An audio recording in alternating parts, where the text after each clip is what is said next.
So, Sophia, welcome to the People of Utah. Thank you. Thank you for having me. I'm glad we could redo it because we tried it once back in the day, did not work out so well, so this is going to go a lot better. Yeah, now we have all the technology and it feels so much more official. Good, yes. So let's start with where you're from and why you're in Utah right now with us. Okay, I am from Indianapolis in Indiana, and I am in Utah. I've been in Utah since 2021 here at BYU. And the reason why I'm here, when I was applying to college, I prayed about where I was supposed to go. And the only answer that God told me was that it didn't matter what school I went to, but that I just needed to be in the state of Utah. Okay. And so then I was like, okay. And I always knew that I wanted to be in the advertising program at BYU. And then I got in, and now I've been here since 2021. So. Right on. Did you have any connection to Utah before you came out here for college?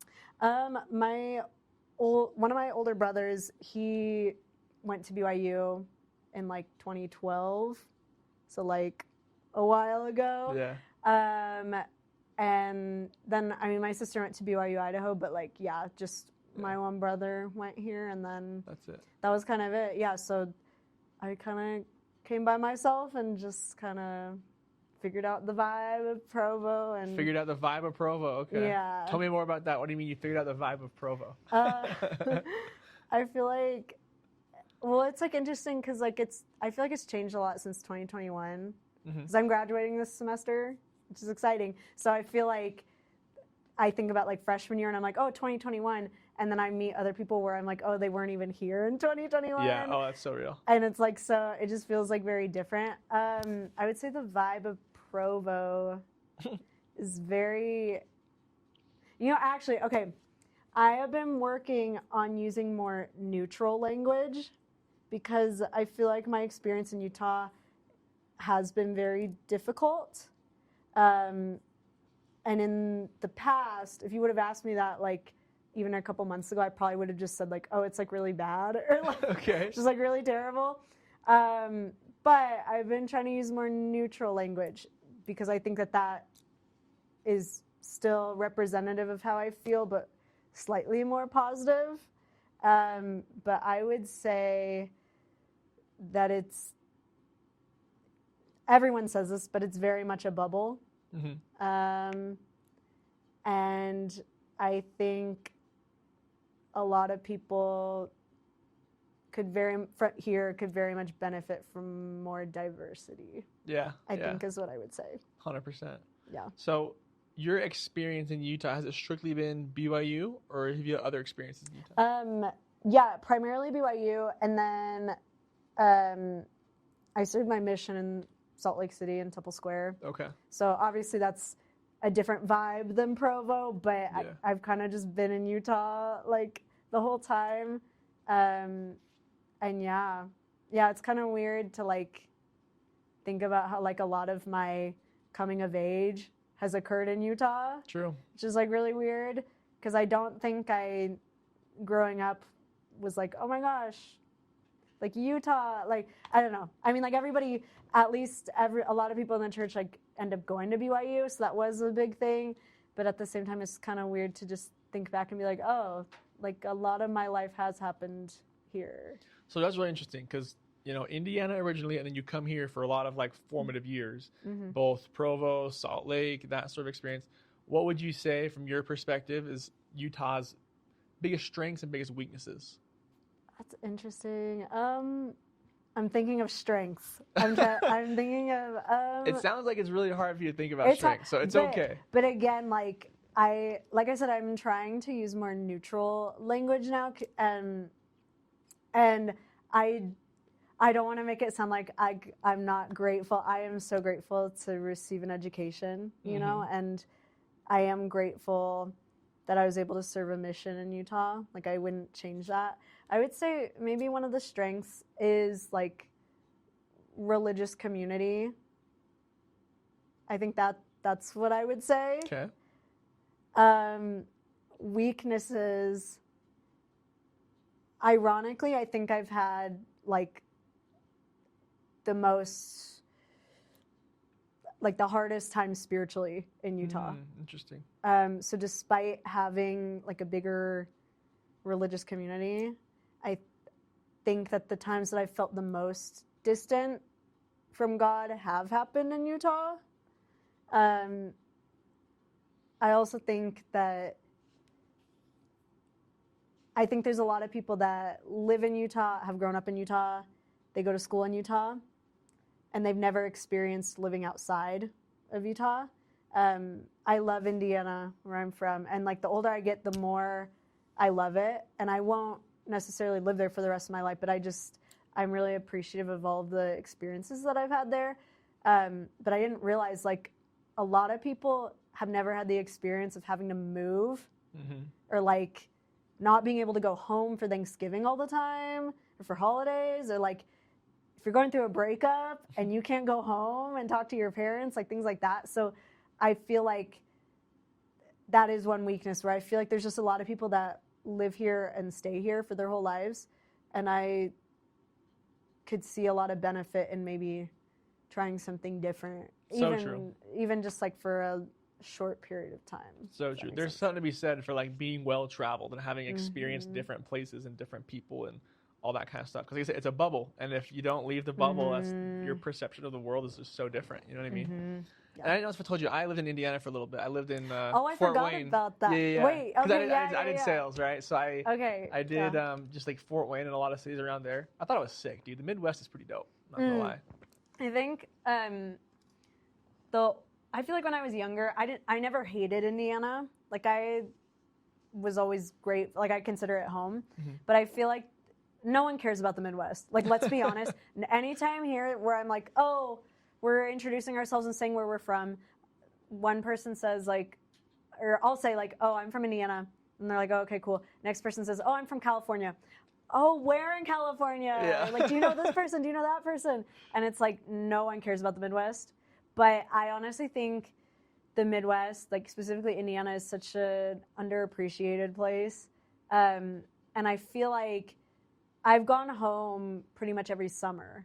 So the times that I went home, I just gained such a greater appreciation for Indiana. And I made so many more friends than I felt like I've made here. Okay. Like, even though, like, in the space of, like, 2-3 just summers. the summer times, yeah. Yeah. Like, I just feel like, I don't know, maybe it's just, like, people in the Midwest need to be more creative because, like, it's not as flashy. And so, like, when we're bored, like, on a weeknight, like, I feel like there's just more adventures to be had. I like because, that. like, we're more resourceful and, like, I don't know. I think there's just some kind of humility and just kind of good vibe that comes from people from the Midwest, because it's like, yeah, a lot of the times people don't care about the Midwest and like don't think about it, but like it's great, and I would never change where I came from. Yeah, I think it's the fun. best. I think I know the answer, but if you had to live in one place forever and never leave, would it be Indiana or would it be Utah? Definitely Indiana. Okay. I think, yeah, like I definitely, while I'm like facing graduation, I'm not necessarily intending on staying in Indiana or like settling down anytime soon in any one place, but like of those two, definitely Indiana. Yeah, okay, I love that. Yeah. And you're graduating soon. What are your plans afterwards? Are you going to stay here, more school, job?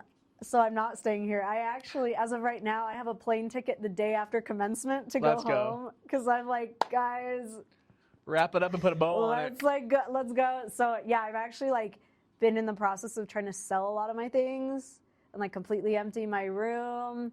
But yeah, I've had some interviews with some ad agencies. I would love to be on the East Coast. Just because I miss being close to family, and like with some family health issues, I just don't really want to be super far away. But yeah, I just want to work at an ad agency, or like way far down the line, like a dream would be to work for a beauty brand and like do marketing for them, or something like that. But yeah, I don't have any plans on staying out west. And again, like I was saying before, I used to say that like so proudly, like, because I just was like, oh, Utah is so like, oh. Yeah. But now as I've tried to kind of be more neutral or like kinder in the way that I talk about it, I still, like, when I think about it, when I pray about it, it still feels correct to me that, like, this was only a chapter, and, like, there's so much more of the world. Like, I think that's what is, like, a little bit frustrating to me, is that, like, people, not everyone here, but I've run into a lot of people where I'm like, they've never been on the East Coast. They've never been, like, anywhere else. And I'm like, there's so much world left. So much to explore. And, like, we're young. Like, yeah, move someplace that you've never been before. Like, I don't know, just start from the ground up. And so, yeah, I'm hoping to be somewhere on the East Coast. I'm totally fine with going someplace new and not knowing anyone. I think that sounds really appealing. Yeah. But yeah, I don't know. The job market's kind of rough right now. It's insane. Oh yeah. So we'll see what happens with that. But it's tough. The company I work for is like a big like company, and they laid off like a ton of people in January.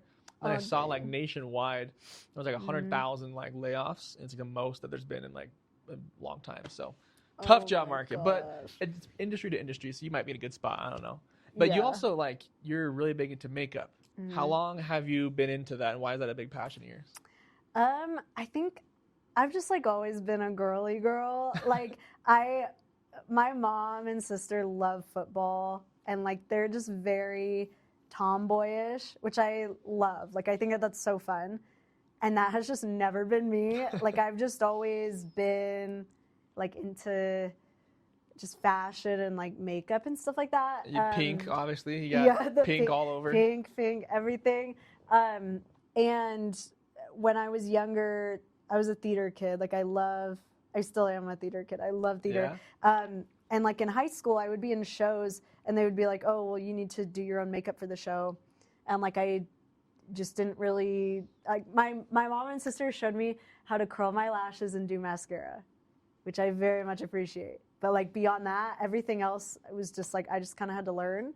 I just had to figure out. So YouTube was big. I loved watching like tutorials and things like that. And then when I got to BYU, it was like second semester, freshman year, I took a theater makeup class. And so most of it was just doing makeup on ourselves, and it was super fun. And then when I came back from my mission, I was like, oh, I miss makeup. Like I want to keep doing fun classes and doing fun projects.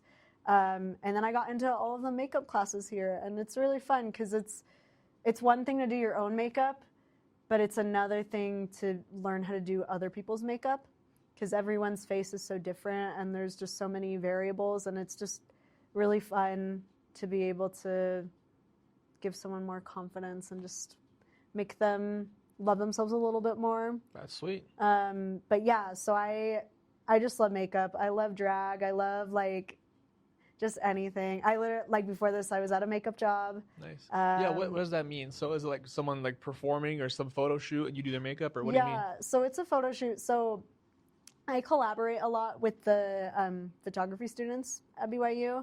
A lot of them are super cool. They're all super cool. But there's some of them that have like very distinct editorial Vogue type aesthetics, which are so fun. And so they'll just reach out and be like, hey, like, this is like the aesthetic that I want. Like, here's a mood board. Can you do this makeup? And I'll be like, yeah, sure. So I was like just at West Campus. We did a photo shoot that was ballerina themed, which was kind of fun. And I glued little pearls to the girl's face, like just like interesting stuff like that. Okay. Like it was super fun. So yeah, so just like fun little projects like that. And then within the advertising program, there's a lot of spec ads that we're making and things like that. And so the most common project that I have is giving people scrapes and like wounds. Nice. Okay. Yeah. Cool. So there's a lot of stuff like that, and then the more glamorous, like editorial type fashion-y. So maybe like Halloween. Do you go hard on Halloween with makeup and stuff? Okay. I do. Yeah, I love Halloween, and whenever people just don't commit to Halloween, it just makes me so sad. I'm like, guys, like, it's okay if your like makeup isn't perfect or whatever, but like, just like commit to the bit, please. That's awesome. I've always been pretty minimal, but this year, like all my coworkers went like super far out, and I went as the insurance commercial guy, the Mayhem. You know that guy? Oh, yeah. And so I bought like very minimal makeup, and I had my wife like do it up, do like bruises on my face and like a cut with like a Band-Aid, and I'll have to show you after. Get your that's so stamp of approval on it. But it was fun. No, it's cool. No, that's like perfect. Yeah, I was the Bride of Frankenstein. Nice. Okay. This past year, and so yeah, like I will definitely take like 5 hours in a day to like get ready for Halloween. Like I'm like, yes, like I'm happy to do that. And so yeah, it's just super fun. And I don't know, I've just always loved makeup, and like I'm very much like an all or nothing person. Like I either wear no makeup or it's like everything. Actually, this is pretty subdued for me. Okay. I would normally have like big lashes and like more crazy stuff. But yeah, I love makeup because it's just so much fun to just be a different version of yourself every day. And like, I'm very comfortable with my face and with who I am just naturally, but I also love just doing something different. And like, that's what I was going to ask you about next is like, I think like a lot of people out there might have opinions that's like, oh, I'm super against makeup because like I want to focus on my natural beauty, or I don't know, different opinions out there. How do you weigh in on that? I've thought about that. I've thought about like, oh, how would I feel about my children? Like, when would I want my children to start wearing makeup or stuff like that? And this is me personally. I think at any age, I think it's just fun. And I think where we go wrong is when it becomes always about correction, like always like fixing things. But like makeup for me has always just been about like having fun and like an art form. And so I would love to like, if my children one day are interested, like I would love from a young age to just like introduce them to makeup and just make it fun. Sounds like it's just very important to separate, you know, your value and your beauty from the makeup. Like it's art, it's whatever, but it's not you or identity, your beauty. Yeah. And like, like I said, like I'm very much all or nothing. Like I will go like weeks, like no makeup. And then the next day I'm like total drag queen and I'm like no eyebrows, like sparkle everywhere, like whatever. And like, I don't know. I just think it's like, it's theatrical to me. It's not so much like, oh, I don't like how I look. Yeah, that makes sense. But it's like, no, I want to play one of my many characters. Like I want to be, you know what I mean? Yeah, like, cool. I just think it's fun. And yeah, I feel like I wish more people would view it that way. I think, it's just very interesting because for me, it's never been something that I've had a negative relationship with. I've never really, in terms of like self-image, I've never struggled with like, what's the word? Like, I've never struggled with like how I look, but the things that I get more insecure about are what people think about my personality. Okay. So like for me, I'm like, if people think I wear too much makeup one day, okay, whatever. You don't have good taste then, okay? I don't care, like whatever. Or like, oh, if I'm just completely barefaced, I'm like, yeah, that's who I am. Like, people's opinions of like your physical looks don't matter to you, but people's opinions of like your personality can like weigh on you. Yeah, I was talking to someone about this actually the other day, and it's interesting because for everyone, we all have like very unique insecurities. But yeah, I've never felt like, I've always liked how I look, and it's not like I think I'm like the most like beautiful person ever, but like I've just always felt like comfortable in that, and like I have never felt like, oh, I wanted to change that. I've just always felt comfortable with that. But I do feel like I think I can have an intense personality, and I don't think that always goes over well with people.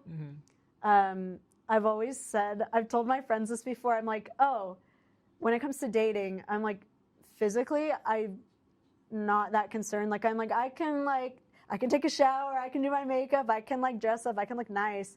But it's the minute that I open my mouth that I'm like, oh, I don't know if people are gonna like me, because I don't know. Yeah, I am who I am, and I like having opinions. I like talking about things. I think that's the way to live. That's valid. It's much better to like, I don't know, have people not like you because you say something versus like have friends but like not be your true self and not express. So yeah, it's interesting. Yeah. So I don't know. It is interesting because then whenever I'm like doing someone's makeup, like, and they're in my makeup chair, I feel like that is a very like intimate moment, and so it's interesting because you learn more about people's like insecurities about how they look and things like that. That's interesting because I know like, you know, it's classic, like when you're getting your hair cut, that's like almost like a therapy session for people talking to their hairstylist. What about makeup? Like how long are people in your chair for sometimes, and you're having like these intimate conversations probably, right?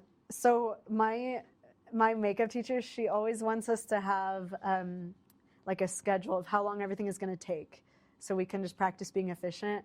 I always botch it every time. Like I'm a yapper, and I'm just like, oh my gosh, like, tell me about your life. Are you dating someone? What are you studying? What's happening? And it's just like a lot of fun. And I feel like it makes something that could be very intimidating like a lot more comfortable.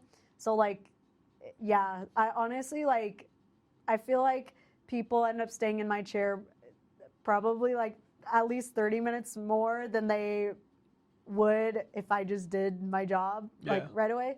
But I feel like I have like the most fun conversations, like, and just, I don't know, yeah. And then it, like, while I'm like covering up like a pimple on their face, I'm just like, oh my gosh, like, tell me about your life, what's going on, like, what's happening. And it's just like a fun way to get people to open up more. Okay. When like cool. Before they might be more closed off. It's just like really fun. That's awesome. What did you say, you know, out of all the people you've had in your chair and stuff, what are some of the most common insecurities people have about like their face that you like have to, I don't know, you get requests for? I think it's always like acne. Okay, that's number one thing. Yeah. And is it all women, I should say, or is there men also? No, there's also men. Okay, yeah. That's the same thing. Yeah, I would say like acne, which is interesting because like I went through a phase where I had really bad and like painful acne. And then I went on medication and was able to get help, and now it's a lot better. So it's really interesting because like I understand where those insecurities come from, and like it's really hard like when there's something that you can't control, and it like can be physically painful, but also there's stigma around it, and like mentally and emotionally painful as well. And that's why I think like more dramatic and editorial type makeup is so fun, because it's like we're here for the drama. We're not here to be perfect. Like this isn't me trying to airbrush someone's face. Like I was helping with a project the other day, and I was putting the model with like a lot of really brightly colored eyeshadow, and she had like a lot of acne around her chin, and like I covered it up a little bit, but I was like, girl, no, like let's just like embrace it. Like it, you know, like skin is skin. Like I'm not here to try and change your skin. Yeah. I'm just here to like bring a little pop of color and like make it fun. And then she just looked like so beautiful, and like her energy, I feel like just made the entire shoot. So that's so cool. That's interesting. Is it also part of like a makeup artist's job to like put confidence in these people, or like I don't know, because when I think of makeup artists, all I think about is like movies or something like that, and like how they get them ready before set. But I don't know, these photo shoots and these like people our age insecure, like I don't know, you run into that? Yeah, I feel like especially in like the bridal space, I haven't done a ton of bridal makeup because it kind of stresses me out a little bit. But especially in like special event or like bridal makeup, I feel like that's a huge thing, is like trying to uplift whoever's makeup you're doing, because you want them to feel great on their special day. But yeah, like I feel like a lot of it is, no matter what the event is or what the makeup look is, is just like making sure, do you feel comfortable? Do you feel safe? Like, does this hurt? Does this not hurt? How can I make the experience more safe and more comfortable for you, kind of thing. I like that. That's cool. Mm-hmm. One last question about your Utah experience I was thinking is, now that you're on the way out and stuff, Mm-hmm. what do you think Utahns could have done differently to have enhanced your experience? Because it sounds like it wasn't all That's amazing. a great question. I wish that more people would have been vulnerable with me, because I think when there's a lack of vulnerability, it feels really scary when you're not doing well. And I feel like I spent a lot of time, thankfully now I'm through therapy and through other things, like I honestly have felt like the best that I felt my whole time in Utah, but like I spent a lot of times feeling really lonely. I'm really embarrassed about being lonely and like a lot of shame, because I feel like a lot of people are lonely, but we don't talk about it. And it's like, oh, college is supposed to be like the best time of your life. And it's like, if that was the best time of my life, that's crazy. I don't want it. So I just wish that someone would have been vulnerable with me and would have said, hey, I'm having a really hard time. I'm really sad about X, Y, and Z, because then I think it would have made me way more comfortable moving forward as I was working through mental health issues. And I don't know if that would have taken away the issues, but I think it just would have made it feel a lot less daunting to be like, I am really lonely and I feel like I have one friend, and like there's nothing to be shameful about with that. Like it's just my experience. So yeah, I wish that there would have been more vulnerability. That's awesome. That's great feedback. Appreciate that. Tell me about your family. So were there any experiences as a child that were significant, have helped like shape the way you are now? Yeah. I feel like my two greatest identities are that I'm a youngest child and that I'm a child of divorce. And I feel like people always like joke about like age or like birth order and like how that like is like your personality. And I'm like, yes, that is true. That is very true. I'm the youngest of four, and there's a 14-year age gap between me and my oldest brother. Okay. And yeah, we're a blended family. And then when I was 14, my parents divorced, and my mom got remarried while I was on my mission, actually. Wow. Okay. Yeah. So I would say like my family dynamic and everything that has happened to me in the last like 23 years has very much shaped why I am the way I am today. Totally. So you're 14 when your parents are divorced. Tell me what that was like and how you got through it, and what advice you would give to other young people whose parents might be going through divorce. So the interesting thing was that by that point, all of my siblings were already adults. So like all of the like legal paperwork as far as like custody and stuff only was about me. So that was always very interesting, because when things were really like ending, my sister moved to BYU, Idaho for her freshman year of college. So it was just like a very weird time because everyone was gone. Yeah. And I was experiencing being an only child for the first time and the youngest. And then my parents are divorcing. And so it was very messy. And it's so weird now too, because like my parents were married for 20 years, but they've been divorced now for like, that was 2017, like almost 7 years, like, yeah, math, whatever. Yeah. Like them being married feels so random to me. Like I still have memories, obviously, but like it's just so, that family dynamic is so different from how our family dynamic is now. And so, yeah, I would say it was just really hard.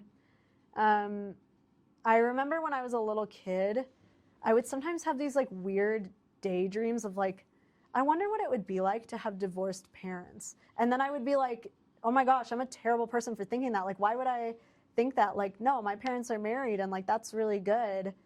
And like now thinking back on it, I'm like, okay, duh. Like I could sense that there was like something not okay. Yeah, it's interesting.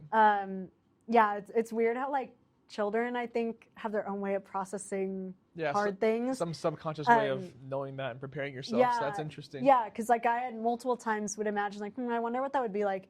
And then I would always feel really bad afterwards and be like, oh no. But yeah, it was a very unhappy time. And I was starting high school too. So that's like already kind of like a gross time. Like, but my mom moved 3 minutes away. So like we all lived in the same neighborhood still, which now I recognize like, dang, that I can understand how much of a sacrifice that was. Cause like, I wouldn't want to see my ex, I'm sure, like if I didn't have to, but they did that for me so that I could stay in the same school district and so it wouldn't be super difficult. And yeah, there definitely were ups and downs, like phases where things were really hard and phases where things were okay. But yeah, I think like the idea of marriage has always been very interesting to me because of those experiences. Like I obviously want to get married one day. But it does, like seeing that in front of you, like a relationship fall apart and then even like a new relationship come together, it like changes everything about like how you see that kind of relationship. Yeah. What advice would you give to other young people in your shoes to get through that? I would say none of it, I think this isn't unique, but like none of it was ever your fault. And don't internalize other people's problems and insecurities. And I say that like now my blended family, we all have a very wonderful relationship like that, but that has come with a lot of time. Like, and I'm really grateful. I know that my parents needed to be divorced, and I'm really happy with how they positively changed as a result of it. But I think a lot of my childhood, I got to a point where like I would just kind of disassociate from the situation because it was like, I can't keep internalizing your insecurities or your frustrations that really have nothing to do with me. Like, it's unfortunate that I'm the one here that is seeing all of it. Cause like, yeah, my siblings knew about my parents getting divorced, but like I was an only child, like I was just there. You were in it, yeah. The whole time. But yeah, I think I would say to embrace that, and like that can be really uncomfortable for other people to accept when you set a boundary like that. Like this isn't my problem. You're an adult. That's your problem. I think people get really uncomfortable sometimes and maybe even interpret that as like choosing sides somehow. But like the reality is like, no, that's not my problem. Like I didn't choose that. Mm-hmm. I'm grateful that I have parents that love me, but that's not my problem. And I think sometimes that was interesting to deal with because, like I said, I came to that conclusion earlier on because I was in the thick of it, and like you can only hear the same argument so many times before it gets, I'm like, I don't care anymore. Like this is just like the same thing. But I think for maybe some other family members, it was harder because maybe they weren't seeing that all the time. So then when they were in the middle of it, it's like, oh, like, Sophia, why aren't you upset about this? Why aren't you like crying about this? And it's like, it's not my problem. Yep. And I've been through this same conversation like 10 times in the last week. So it's not, yeah. And I don't say any of that to be like, I don't care about people's emotions. I do. And I am, like I said, so proud of my parents and the ways that they've grown being apart. So now that they can be stronger and better parents to me. But I think that was a big lesson that I learned and that I would hope for someone else to learn about setting boundaries. That's fantastic. That's great advice. You were away from home on your mission when your mom got remarried. How was that for you? How did you take it? How have things been since then? There was a period of time where every week after I would call her, after I knew that she was getting married, I would just cry, like after I got off the phone with her. I am so grateful for my stepdad. I have a really good relationship with him. But I think sometimes people assume like that blended families are black and white. Like it's either like, oh, you hate the step parent, or like, oh, you love them and that's your new dad, and like this, like that kind of thing. And I feel like there's a lot more nuance at that. Like even in a healthy and loving situation where it is like a good union of families, like there's still a lot of, I don't want to say baggage because that sounds bad, but like blended families are so complicated, like, and it will always be that way. So I think sometimes it's kind of a little bit difficult for me still because they talk about that period of time in a very happy way. Interesting. Because obviously they were in the honeymoon phase. They actually got married on Valentine's Day. Wow, okay. So, yeah. So, and I think they were grateful that, like, I was supportive, but I think it's important to realize, like, you can be supportive and be sad. Like, because even though this was years after my parents divorced, like, way beyond the point of me being like, oh my gosh, I hope my parents will stay together. Like, I obviously was not wanting that anymore, that dynamic, but like, it was like really hard. Like even today, like sometimes they'll talk about that period of time, like, oh, that was so happy. And I'm like, I'm really grateful that was a really great experience for you, but it was really hard. And I don't blame them for doing it when they did, like, because, yeah, I mean, if you feel like you've met the love of your life, like, yeah, like, who's to say, why would I say, no, don't get married? Yeah.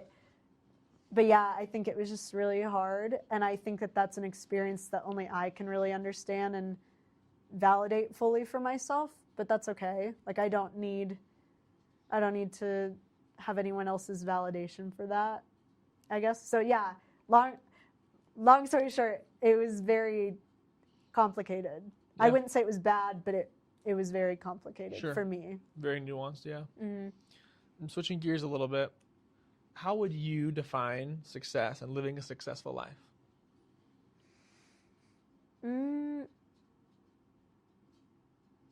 That's really interesting because I've been thinking about that a lot, actually. I think recently I've felt really frustrated, actually, about the idea of success because the last couple semesters have been like really just a lot for me, like with family health issues and things like that. And there's been so many times where I know I wouldn't actually drop out, but I'm like, oh my gosh, like I just want to be done with this. Like I don't want to keep doing this. And sometimes I'm like, what would happen if I just like dropped out and never graduated? Like, would people still respect me and think that I'm successful? Or like, what would that look like? And this isn't me saying like, oh my gosh, just drop out. Like, I'm going to graduate. I plan to graduate. I want to. But I've had this like kind of, I don't know, mental block with the idea of success recently. Like, dang, so much of it is focused on like outcomes and not the process. Like can't I be successful just for trying, even if I fail? Like, what if I totally did just fail this semester and I didn't graduate? Would that make me any less successful?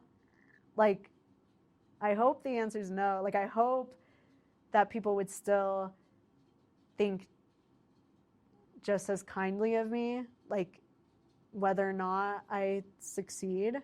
But to answer what you were asking, I think for me right now, success just means feeling connected to those around me and also feeling good with God. If I'm in a good place with God, then I'm like, okay, I can work with that. And if I feel connected to the people that I care the most about, then I'm like, okay, the rest, I'll figure it out somehow. But we'll see where it takes us. And yeah, I don't know. I have been very hesitant recently to associate success with specific outcomes. Yeah. Because I feel like that has just really frustrated me and just doesn't rub me, or it rubs me the wrong way a little bit. 100%. I guess. So it sounds like especially it's the quality of your relationships, right? With people around you and God. Yeah. That's very cool. I think so, yeah. And again, I'm so excited to graduate. I'm like, oh, I'm so grateful that I get an education. But I think it's made me think a lot about like, dang, the times that I was really struggling and felt like I could not finish this degree, like, it's been so comforting to have like I was talking to my mom about this, to have my mom say like, we still love you the same whether or not you're a college graduate. Like that doesn't change anything. Because I think it just gets so frustrating to me when it's outcome focused, because like I can't control everything. Or like what if one day I'm just like, what if my mental health just tanks and I'm like, I just really can't do this. I tried, but I just really can't do this.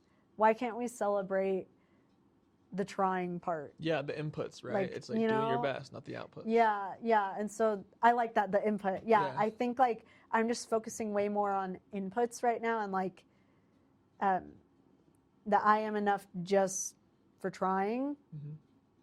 And like if it fails, if it blows up in my face, okay, I tried. I did it for the plot. Like it's like, okay. And like only I will know what getting my degree means for me, like what hardships I went through to do that. And like that makes it meaningful and successful to me, but like no one else will know that. And like, and I don't need anyone else to know that necessarily for it to be valid still. I love that. It's a cool answer. It's so interesting how people's answers to that vary from like where they live and the environment they were raised and all kinds of different things and stuff. But yeah, I think, and like my answer to that has just changed so much like over the years and stuff. But yeah, I think it is all about the inputs, not the outputs. So. Do you feel like, is there like a specific answer that generally is said? I don't know. I think what's interesting is a lot of people our age are like, they'll say that they have thought for so long that success was all in these outputs and in the accomplishments and stuff, and that they're trying to be okay with just doing their best. I think like it's just similar to what you were saying, but I think generally a lot of people, I feel like our age, have like had that mindset shift of, or they're working through it, still trying to like actually believe that and stuff. But, yeah, I think, and I'm glad that I'm not unique in what I said. Like I think that is good that people are feeling that tension of like, like input versus output. And I don't know. But you wouldn't know people believe that based on like social media. So that's tricky. It's like there's so many times people like all have a conversation and they'll say that, I'm like, oh, that's cool. But it's tough because like your interactions with people a lot of times are mostly social media and it's just posting your accomplishments. And so it's really tricky to understand what people actually think. That's so true. I know, it's interesting. Interesting stuff. If there was only one thing about you could like communicate to everybody out there, what would you want that one thing to be?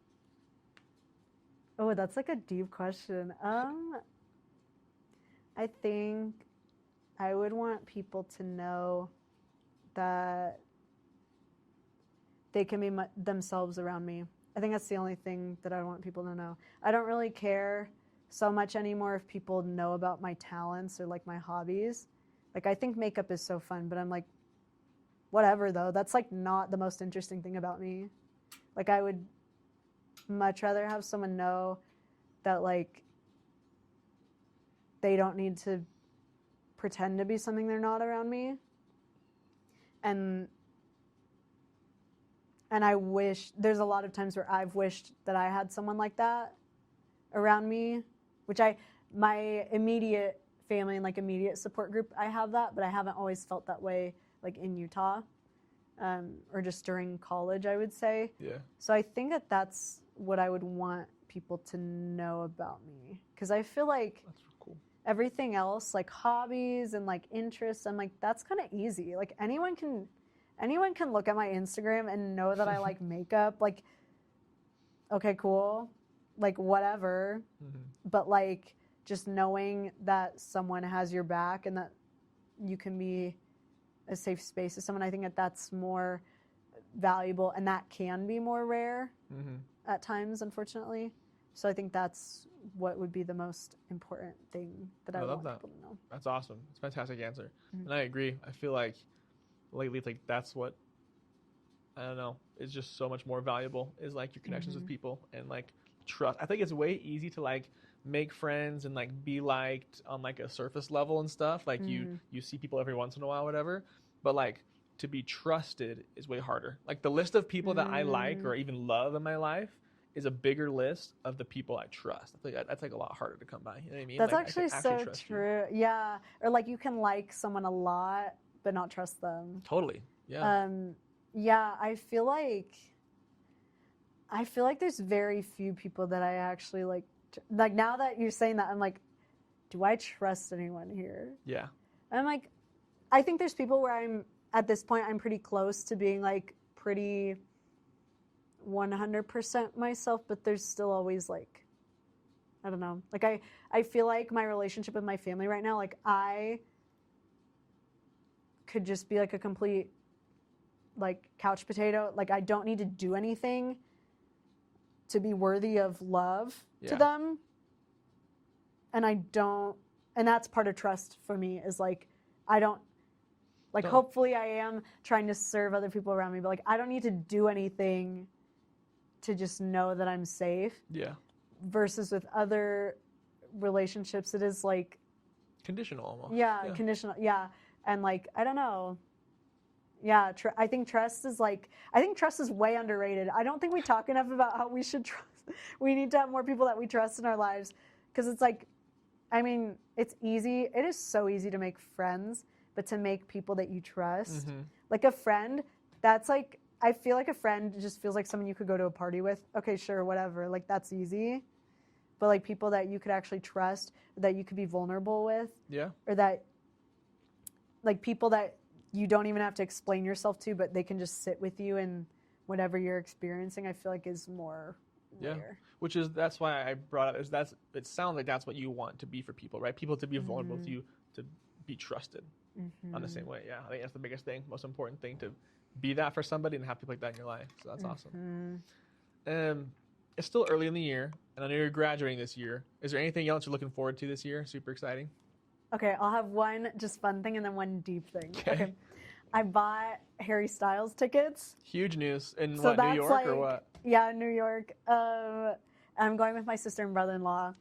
And I just, literally all of last week's paycheck just went towards paying off the ticket. But I was like, guys, I'm good now. I'm happy. I feel really good. Have you seen his audition on like, what was it, X Factor or something, like way back in the day? It's like not good. No, that's what I'm saying, is it's crazy that those judges, like I think that validates who they are so much. I'm like, they just have some stupid celebrity giving them stamps. But no, for someone like Simon Cowell, like to see potential in that kid, I'm like, man, they actually really are good at picking out talent. Because I watched that, I'm like, who is this guy?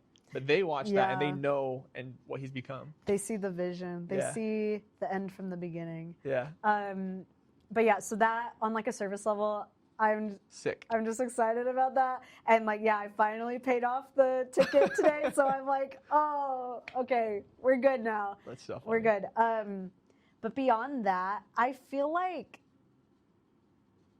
I don't know.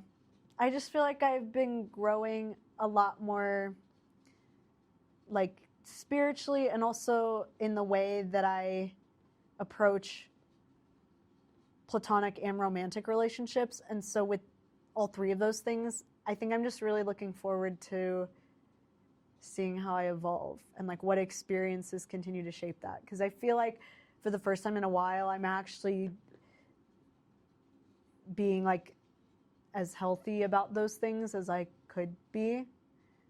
Because I definitely in the past have not had super productive or like healthy mindsets about those things. And so I'm just looking forward to whatever shape that takes, whatever those experiences look like. I think I'm just excited to like compare now, beginning of the year to end of the year, and see where 2026 takes us.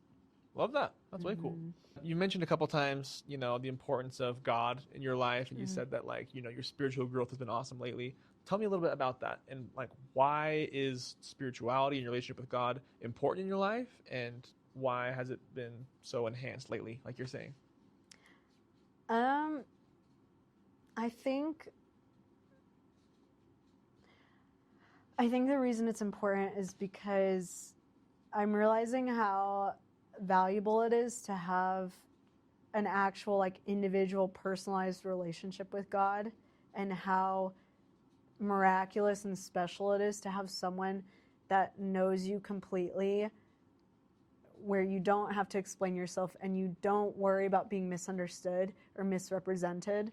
Like just the idea of someone completely knowing every single facet of your personality, every hope, every wish, every good thought, every negative thought, I think is really meaningful to me.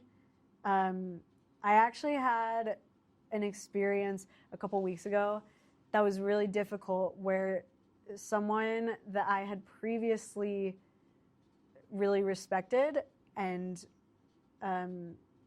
enjoyed their company, like said some really hurtful things to me, and I totally felt like they just did not see me for who I was at my core.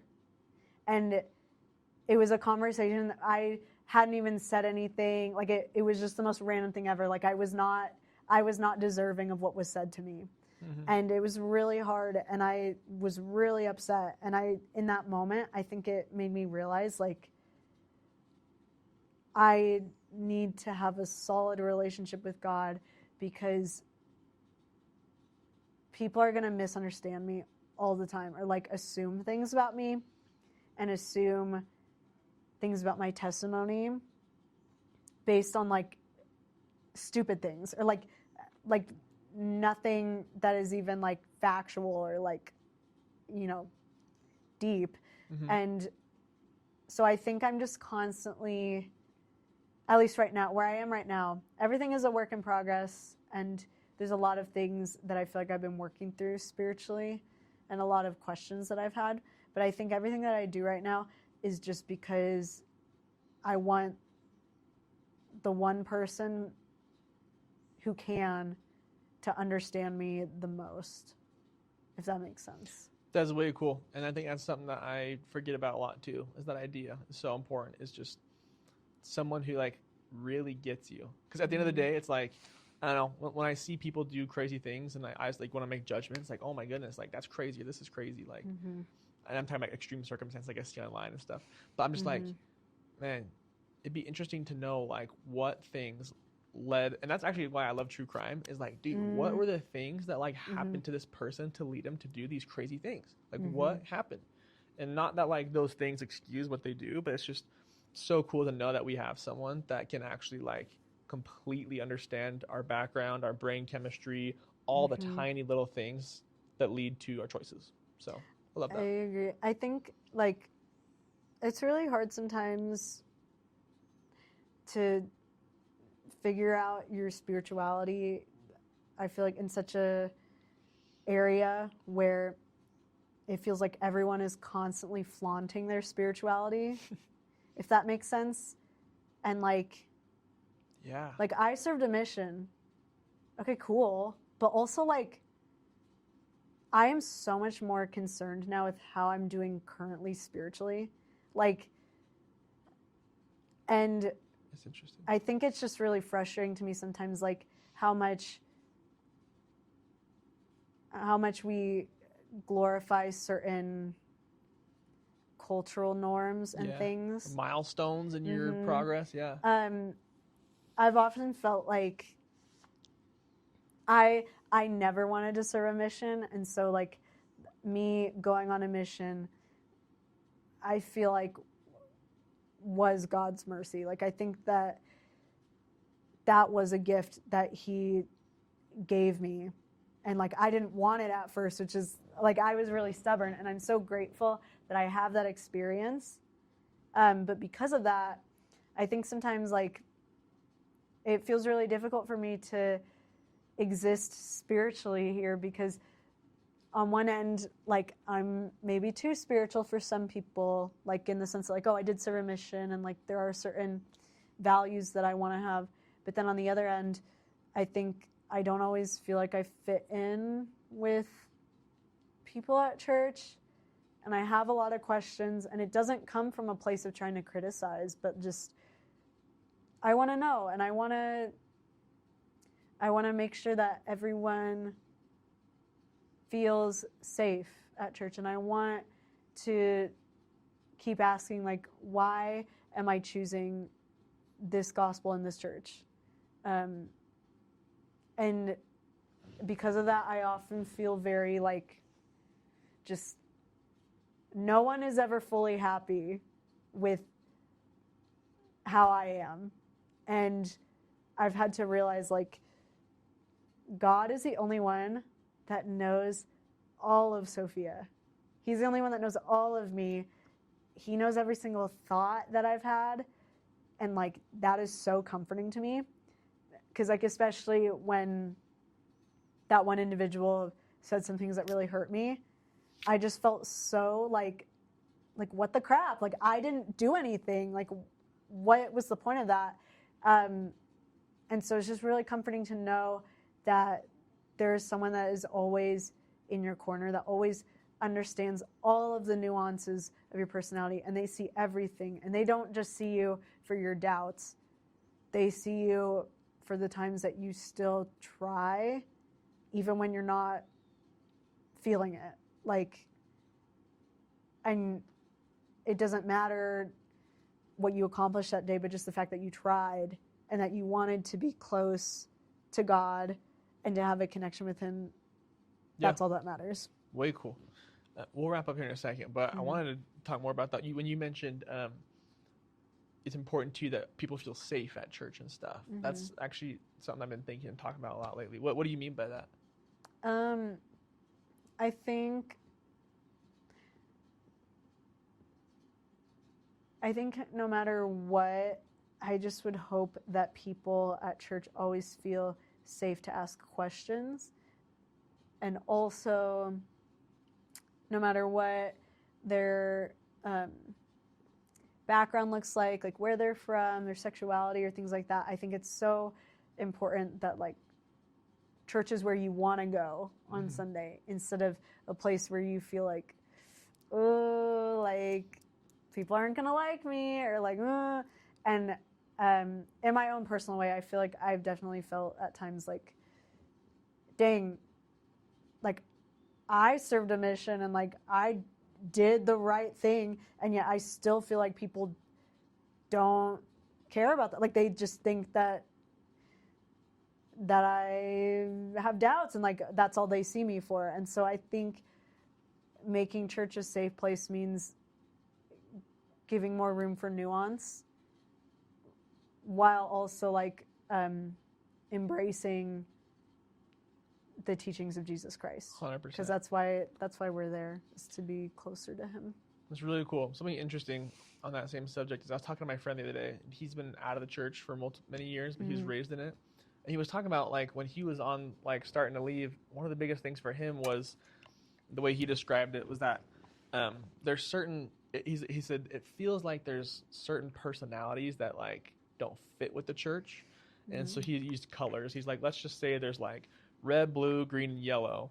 And it feels like a lot of people are more green type personality.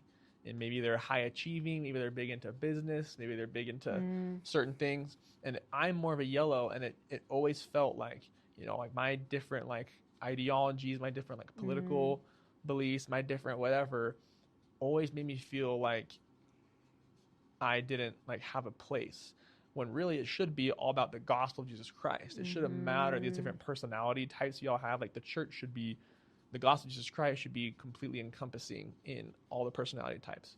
And so that's like when you said feel safe, I've been thinking about that a lot this week, is like, you know, like that is so true. I feel like there is like a dominant personality type culturally here in Utah, and in the church, especially at least here in Utah. And it's important to separate that from like doctrine and Jesus and like that sort of thing. So yeah, pretty cool. I feel like recently I've been on this whole thing where I've just been like, even like pro gospel like influencers, I've just had to unfollow them all, because I'm like, even like positive things, I'm realizing just for whatever reason, I think it just still adds to like too much. There's too much, and I've realized like when I'm just like trying to have an individual relationship with God, and when I just read the books that come straight out of his mouth and really just simplify, like that is it, I think that's when I have more clarity, and I'm able to more clearly envision what the kingdom of God would look like in the next life, and how that could be a reality here today. Very cool. I love that. More so. I think that's cool. You get your connection from your individual experiences. Even if you're seeing positive things on social media, it can be overwhelming. That's so true. It's like overstimulating. I'm like, oh my gosh, I can't. They drive me nuts. I wanted to comment something on someone. I'm like, dude, as a devout member of the church, I hate this video. Like, I'm sorry. Yeah. There's so many times I'm like, this is crazy, bro. Yeah. But anyway. No, absolutely. Well, Sophia, thank you for coming on. Thank you for letting us get to know you. you and being in Utah with us for your period of time you were here for. Thank you. Thank you for having me. Awesome. Cut.